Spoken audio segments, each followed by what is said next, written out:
Pemirsa, diduga akibat korsleting listrik, bangunan kios dan bengkel di Samarinda, Kalimantan Timur terbakar. Tidak ada korban jiwa dalam peristiwa ini. Rumahnya bengkelnya Om Boy. Bengkelnya Om Boy. Bakaran. Cepeti. Menerima TKP, tes tubun, segera. Pemadam, segera pemadam. Kebakaran melanda bangunan kios dan bengkel yang berada di Jalan KS Tubun, Samarinda Ulu. Api yang diduga berasal dari lantai 2 bangunan dengan cepat membesar hingga menghanguskan hampir seluruh bangunan kios dan bengkel. Petugas pemadam kebakaran dan juga relawan berjibaku memadamkan api. Sejumlah mobil tangki dan mesin portable digunakan untuk memadamkan api yang semakin membesar. Setelah 1 jam, api berhasil dipadamkan. Kebakaran diduga akibat hubungan pendek arus listrik.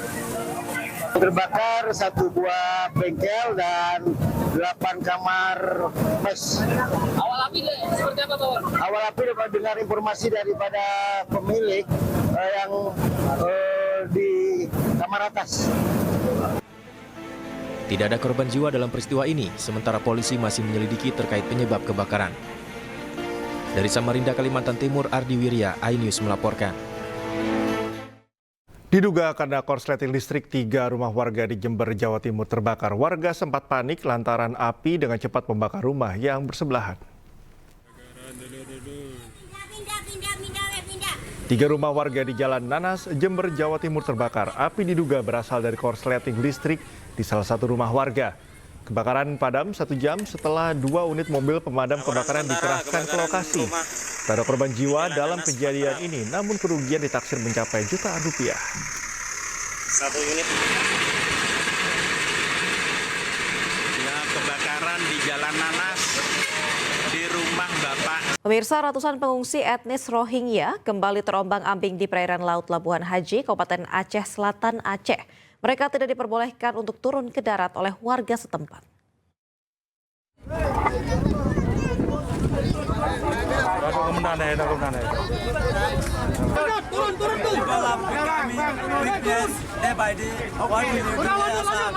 Ratusan pengungsi etnis Rohingya kembali tiba di perairan Aceh, tepatnya di Kecamatan Labuhan Haji, Kabupaten Aceh Selatan.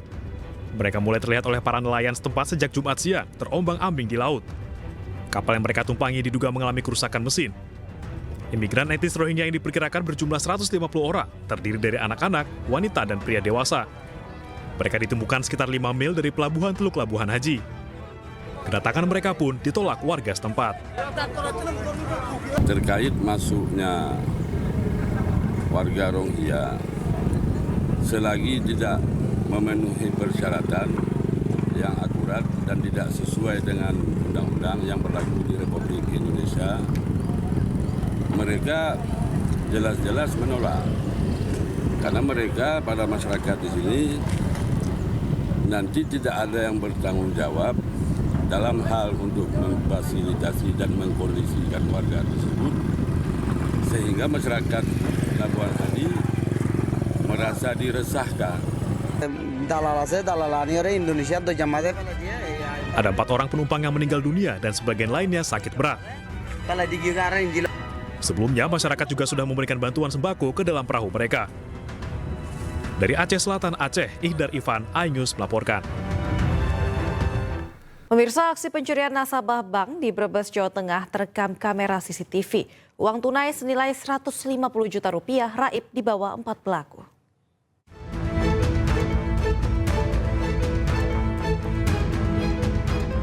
Beginilah aksi 4 orang perampok yang terekam kamera CCTV saat beraksi di halaman parkir sebuah minimarket di jalur Pantura, Brebes, Jawa Tengah. Kejadian berawal saat korban, Ega Prasetyo bersama adiknya memarkir sepeda motor di sebuah minimarket di jalur Pantura, Brebes usai mengambil uang di bank sebesar 150 juta rupiah. Tak lama berselang, datang 4 orang kawanan perampok menggunakan 2 sepeda motor. Mereka sebelumnya telah membuntuti korban saat mengambil uang di bank. Kawanan perampok ini kemudian membobol jok sepeda motor korban dengan menggunakan kunci letter T dan berhasil membawa kabur uang senilai 150 juta rupiah dalam kantung plastik.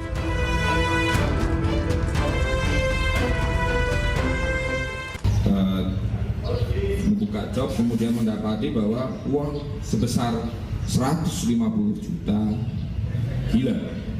Seperti itu Pak, kronologi awalnya. Dimana kemudian pelapor membuat laporan kepada kami.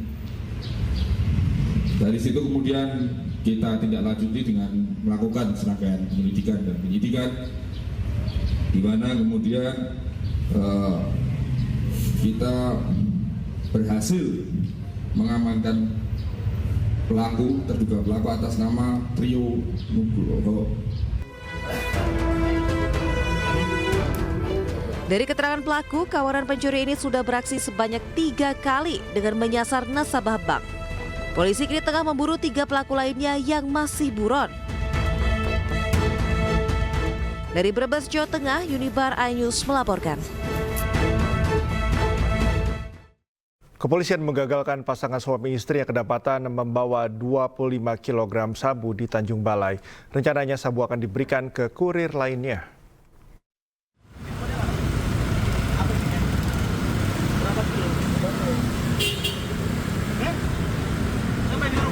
Pasangan suami istri diberhentikan tim Sat Narkoba Polres Asahan saat melintas di Jalan Jenderal Sudirman, Tanjung Balai, Sumatera Utara. Petugas mencurigai kedua pelaku dan lakukan penggeledahan. Benar saja, petugas menemukan 13 paket diduga sabu. Tengok ya. Tengok ini. Berapa? 6, 8, 9, 5 ya. Pelaku pun mengakui barang yang mereka bawa adalah narkoba. Setelah pengembangan, petugas kembali menemukan 12 paket sabu yang disimpan di dalam rumah. Total, pasutri ini memiliki 25 paket sabu dengan berat 25 kg. Rencananya, paket sabu akan diserahkan ke kurir lainnya dengan upah Rp5 juta per kilogram. Dan pada saat itu mereka membawa tempengan yang kami curigai berisi sabu. Pada saat itu langsung kami mengamankan dan penggeledahan dan ditemukanlah di tas tersebut sebanyak 13 bungkus diduga kristal narkotika jenis sabu. Dan setelah itu dilakukan pengembangan penggeledahan di rumah diduga pelaku. Kami temukan lagi sebanyak 12 bungkus kristal yang diduga narkotika jenis sabu dan semuanya dalam bentuk plastik merek number 1. Dibawa ke Medan. Bukan ini suami istri, Mas? Suami istri. Kurir berapa upah yang mereka dapat? Mereka ini hanya kurir, antara itu berdasarkan keterangan yang bersangkutan inisial K. Yang bersangkutan dapat upah Rp5 juta per kilogram. Polisi pun masih lakukan pengembangan terhadap jaringan tersangka. Pasangan suami istri ini pun terancam penjara maksimal 20 tahun hingga seumur hidup atau hukuman mati. Dari Asahan, Sumatera Utara, Ulil Amri, iNews melaporkan. Pemirsa, sebanyak 1 juta batang rokok ilegal dan sejumlah barang tanpa cukai lainnya dimusnahkan di Lamongan, Jawa Timur. Barang bukti ini hasil operasi pemberantasan barang kena cukai tahun 2024 yang merugikan negara lebih dari 1,5 miliar rupiah.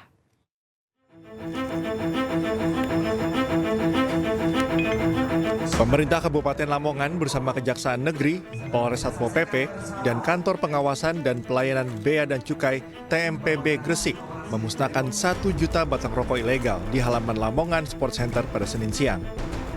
Selain rokok ilegal, petugas juga memusnahkan 139,2 liter arak Bali, 24,47 gram sabu, 1.618 obat keras, 7 drum solar, dan 280 sak pupuk ilegal, hasil penindakan operasi pemberantasan barang kena cukai ilegal tahun 2024.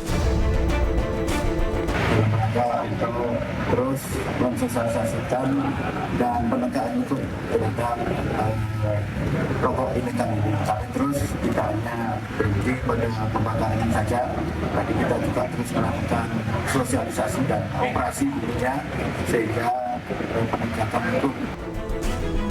Jumlah kerugian negara dari barang bukti yang dimusnahkan lebih dari 1,5 miliar rupiah. Sebenarnya total nilai barang yang dimusnahkan tadi itu hanya untuk yang rokok dan minuman tadi nilainya 1,5 miliar. Belum termasuk yang sabu, ya, terus pil koplo, ada juga tali solar, handphone, seperti itu. Sementara itu, besaran dana bagi hasil cukai hasil tembakau Kabupaten Lamongan mendapat alokasi sebesar 50 miliar rupiah. Nantinya, dana tersebut akan dikembalikan ke pemerintah daerah untuk kesejahteraan masyarakat. Dari Lamongan, Jawa Timur, Abdul Wahid, iNews melaporkan. Komplotan pencuri di Makassar, Sulawesi Selatan ditangkap Polsek Tamalan Rea. Saat diamankan, 2 pelaku yang merupakan paman dan keponakan sempat melarikan diri dan terjadi aksi kejar-kejaran.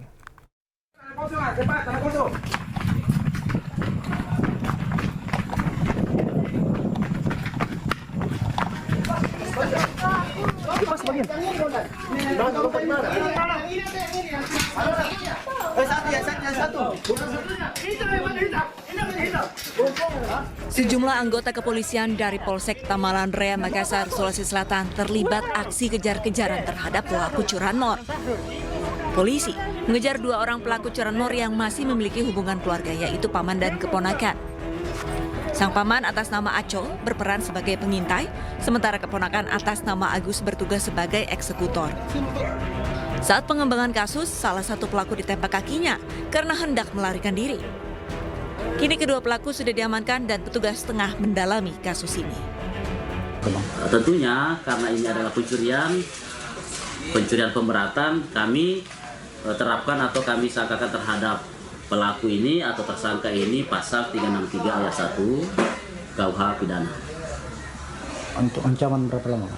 Ancaman hukuman pasal tersebut ya tentunya 7 tahun. Sebelumnya, petugas mendapatkan laporan pencurian sepeda motor yang terekam kamera pengawas di sebuah ruko. Terlihat 2 orang pria tengah mengawasi motor yang terparkir, dan komplotan ini dengan mudahnya mengintai serta mencurinya.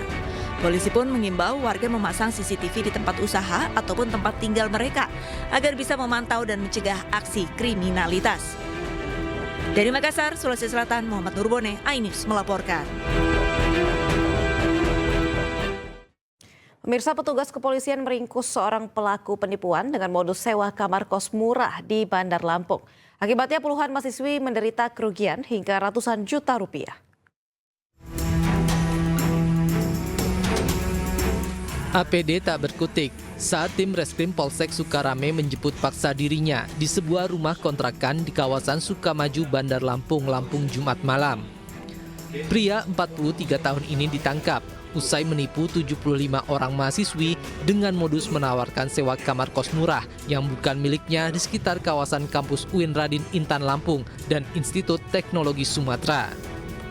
Diketahui pelaku menawarkan harga sewa kamar kos berkisar 7 juta rupiah per tahun pada calon korbannya, sementara harga sewa sebenarnya 9 juta rupiah.